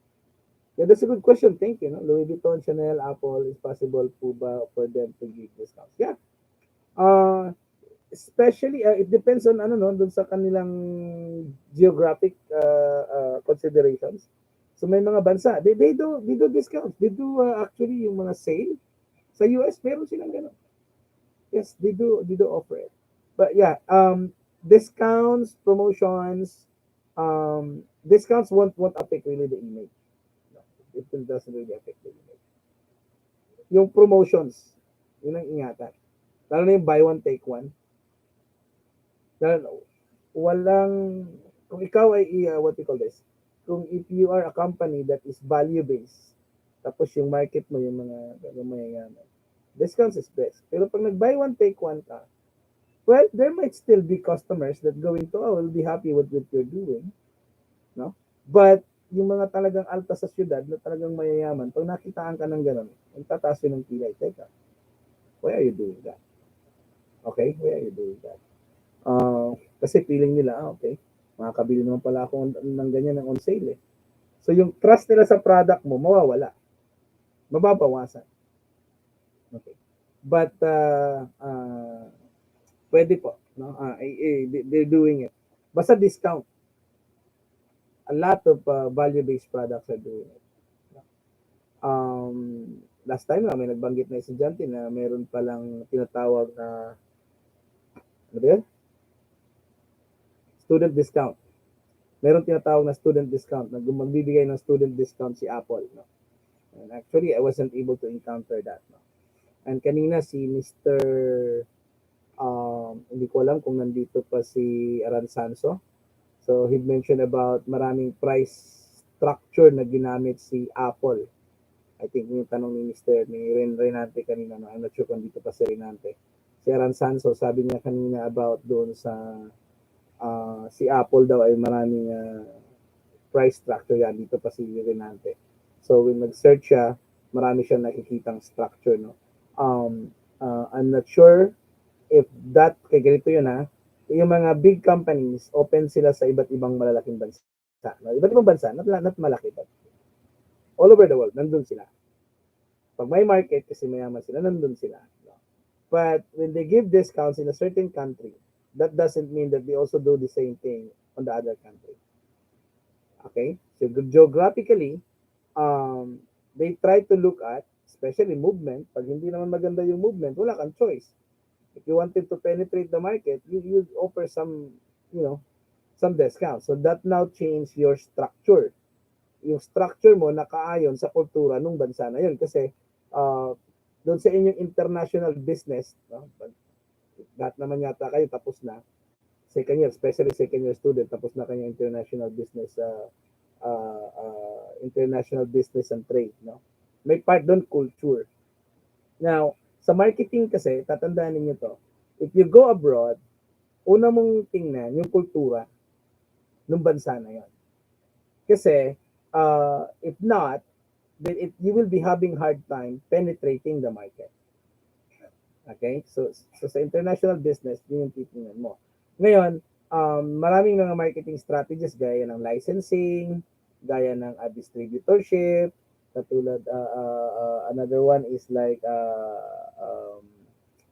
ang Coca-Cola is licensing ang para makapasok sa ibang bansa ang gamit nilang strategy licensing. Kaya pag tinignan mo yung Coca-Cola dito, nakalagay under license ng Coca-Cola US, yung Coca-Cola Philippines. No? So, para makapasok ka mabilis. No?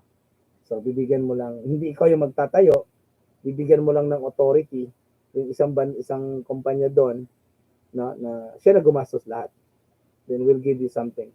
Ito na yung mix na yan, gawin mo na lang dyan. Something like that, no? So, merong ganyang style. But culture kasi is very, very important. No? I think na-share ko nga yata sa inyo that I was invited to be a panel sa isang defense, no, sa isang final defense na ang course nila ay export management, and they are asked to establish business sa iba't ibang bansa. And then when I read the paper, so nakita ko agad yung lapse, hindi binagyang pansin ng culture, no? So yung isa mag-establish ng business sa Russia, and sabi niya gagamit silang social media, which is Facebook. 70 or more percent ng Russian people are using their own local social media. So parang 20-30% lang yung gumagamit ng Facebook. So doon pa lang sa kultura nila, if you're not able to look into it, talo ka na. So that's what actually concern, no? Yung isa naman sa Japan, no? Sa atin kasi uso-uso yung lagay So uso-uso yung mga bigay, mga padulas, no? So, mga gift, no? So iba naman yung kultura nila doon. So hindi mo pwedeng gamitin kung ano yung setup dito kasi yung turo ng faculty naka-set up sa Philippines. Tama naman yun. Pero when you go abroad, it's now a different story. So something like that. So yun, share ko lang. So napakaano yung tinatawag nating culture when you try to penetrate the market. So ayan, bantayan niyo rin yan, no? Basta what I can say is that if you have any question, if you have any clarifications with your next journey, always like, do not forget to send me a message. No? That just katulad yung mga fourth year natin ngayon, meron silang, i-share ko to sa isang lecture ko kanina, Ito, bantayan nyo to, mga take note of it, no? Yung tinatawag nating marketing campaign. So when you are asked to develop a marketing campaign, pare-pareho naman yung konsepto na yan. Kaso lang, pag develop ka ng marketing campaign, kailangan mong intindihin ng gusto yung nature ng business ng kumpanya, no? Katulad nun, ang kumpanya is distributor, nagbebenta siya ng mga distributor siya ng mga imported products, mga grocery products binebenta niya. So pag nag-develop ka ng marketing campaign, ang i-develop mo ng marketing campaign, yung nature ng business, which is distribution. Hindi ka magde-develop ng marketing campaign about brand awareness. Kasi wala namang din-develop na brand yung customer eh. Wala naman siyang particular brand kasi ang bit-bit niya iba't ibang brand. So anong awareness ang i-develop mo? So ang dapat i-establish mo, yung business itself. Yung gawin mo ng marketing campaign. Paano mo siya mapakilala sa market? Paano mo siya matulungan in terms of distribution? Paano niya madala sa market yung produkto? So doon ka makapokus. So ayan, so kailangan bantayan niyo ng, well, ituturo din naman yun sa inyo, but just, nakikita ko lang yung mga lapses ngayon na maaaring nakalimutan ng estudyante that you have to be very careful. And in marketing, distribution, pricing, segmentation, consumer behavior, masterin mo yun. Okay? Masterin mo yun para pag naging product manager ka, it will be easy for you now to understand the market, and it will be easy for you now to get possible or to develop and understand possible product that can be offered in the market. No? What we call this? Kasi who knows, magtrabaho ka pala sa Sesto, who knows, magtrabaho ka pala sa Nestle, who knows, magtrabaho ka pala sa San Miguel, Procter & Gamble, Unilever, wherein these companies are always like love to see new products. No? Or malay mo, mapunta ka sa Jollibee. No? Pwede ka magtrabaho sa Jollibee. Sa Jollibee, may mga product offer. So malay mo, hindi maliban sa head office na nagbibigay ng signal kung anong iluluto eh. Malay mo kung may idea ka, kasama ka sa isang meeting, then you can actually develop this kind of product. No, kasi I'm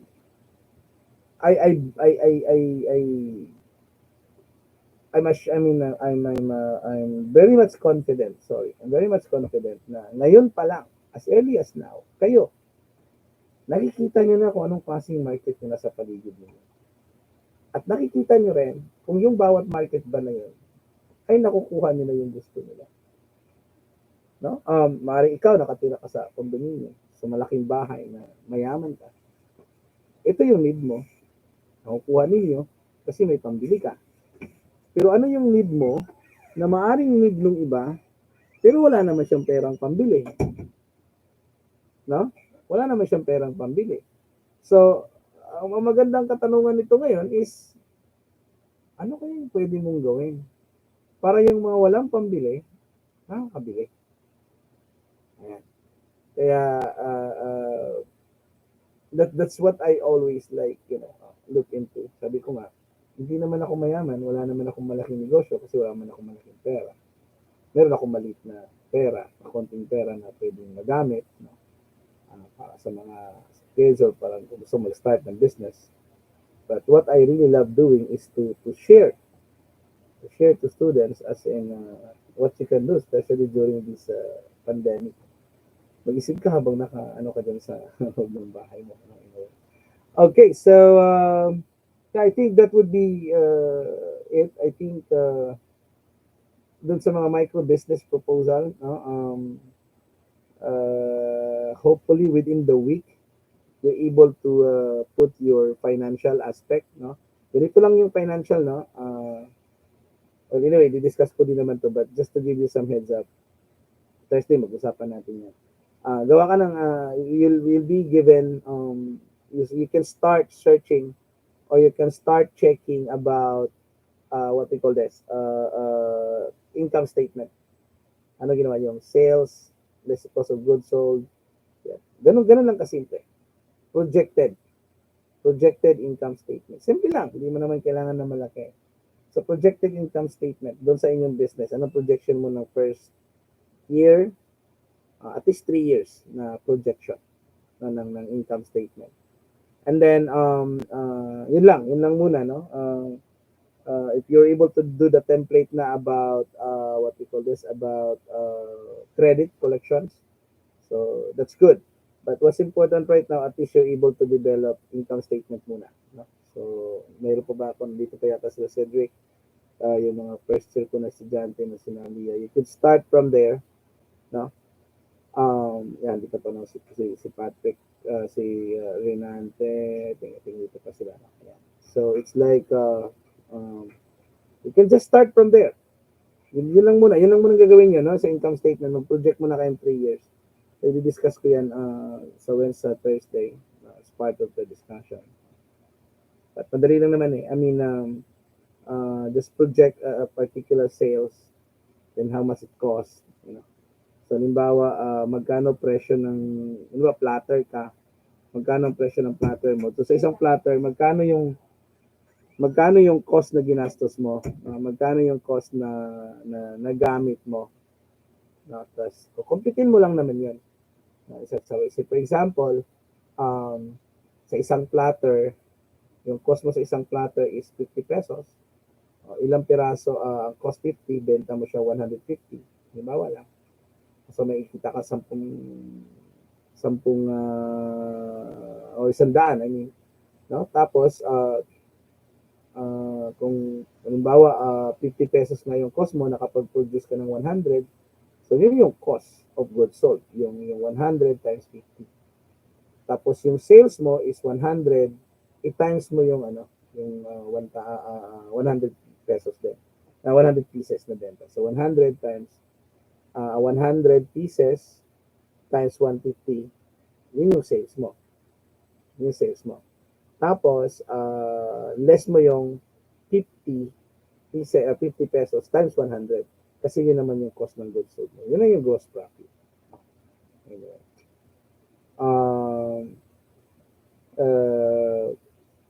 Yeah, I have my family still awake na. So, andito yung ating anak. So, it's like, yun yung you can start talking as a group kung nandito pa yung mga micro business since nandito lang kayo, unahan ko na kayo. So you can start working on it. So you can even try check sample income statement na sa online. So sales, cost of sales, or something like that. You can start with it. As much possible, sana matapos ko yung discussion tomorrow or until tomorrow, para next week, focus lang tayo dun sa paggawa ng ating papel. Focus tayo. And I will continue have this venue just in case na mayroong mga tanong. Pwede po tayo magkita-kita ulit at mag-usap-usap, and then you can even write your paper while asking online. Kasi kasi guys, Monday to Friday, I don't have class. Meron kaming tinatawag na admin works. So, dun sa admin works, may mga ginagawa ang faculty. And then, during that time, maaaring makakasagot kami. Ako, normally, sumasagot talaga ako, you know naman. But, it may not be that complete, no? Hindi ko siya na-explain kasi through text, through chat lang, no? In a way.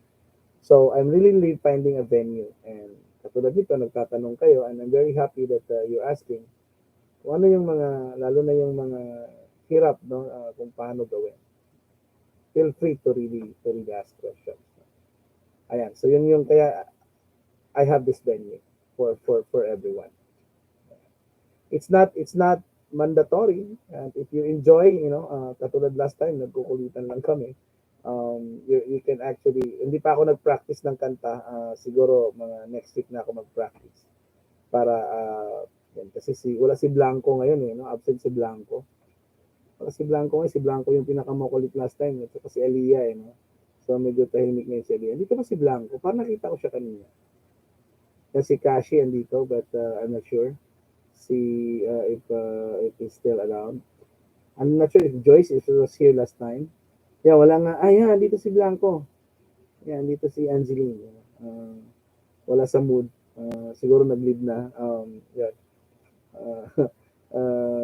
Sila yung mga interactions last time. Okay? So guys, you can take your time. You may take a rest, you know, and do not forget, as I've mentioned, uh, if you're really having hard time how to do your final paper with other subjects, I'm like more than willing to uh, to assist you to answer your questions. No, even it's not related with our subject, any subject, wag lang accounting, no? Wag lang really accounting because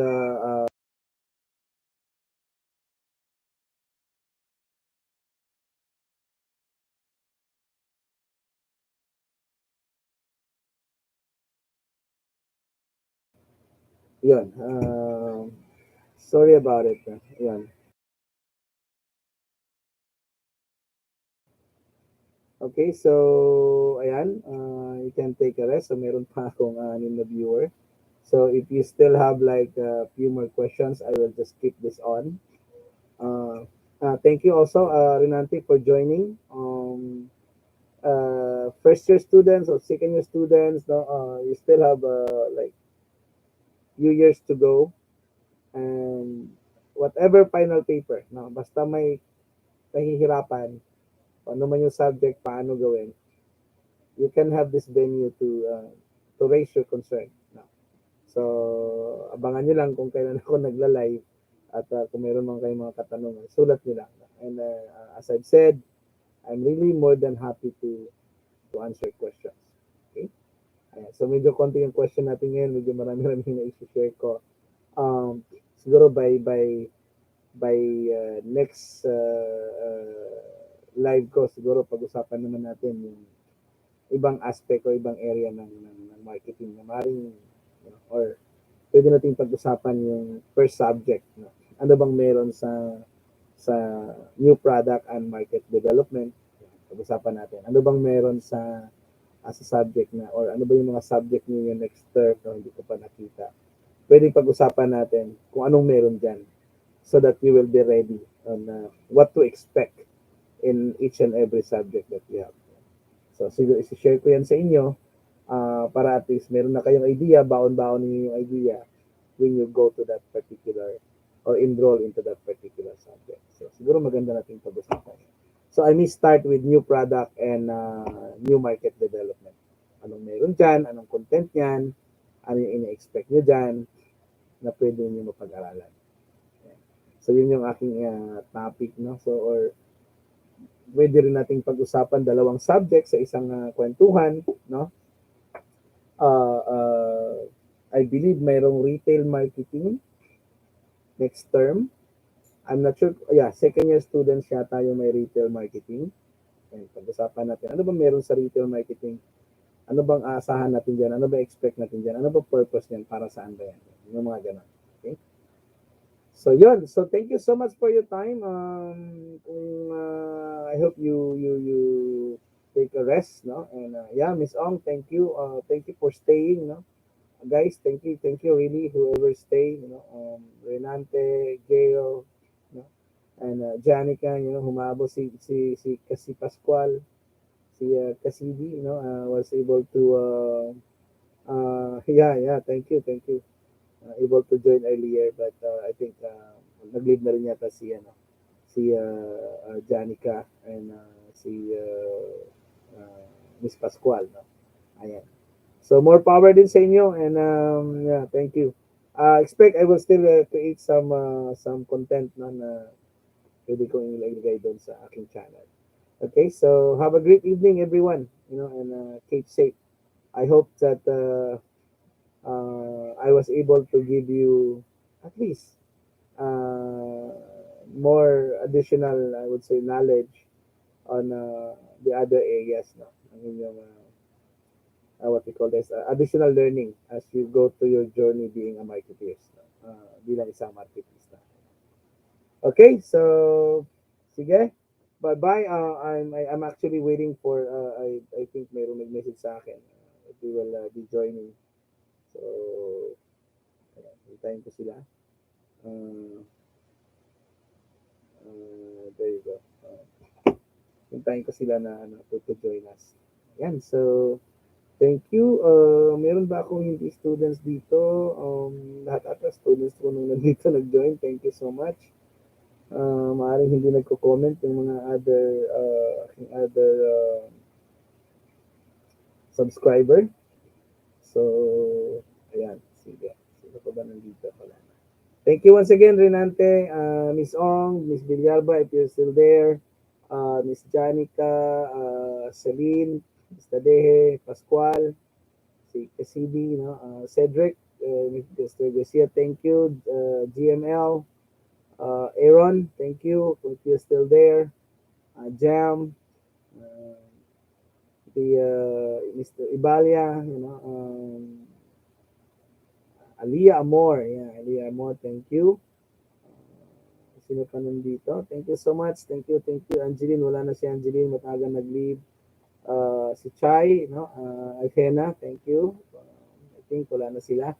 Joyce Thomas, yeah, shout out. Thank you once again. Miss Del Francis, Del Rosario, thank you. Miss Garcia, Donaire, if you're still there, thank you, thank you. Thank you, all of you. Have a great evening.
Yeah, thank you. Thank you, Cedric. Thank you so much.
Yeah, I might be doing silent stream. Yeah. So guys, join.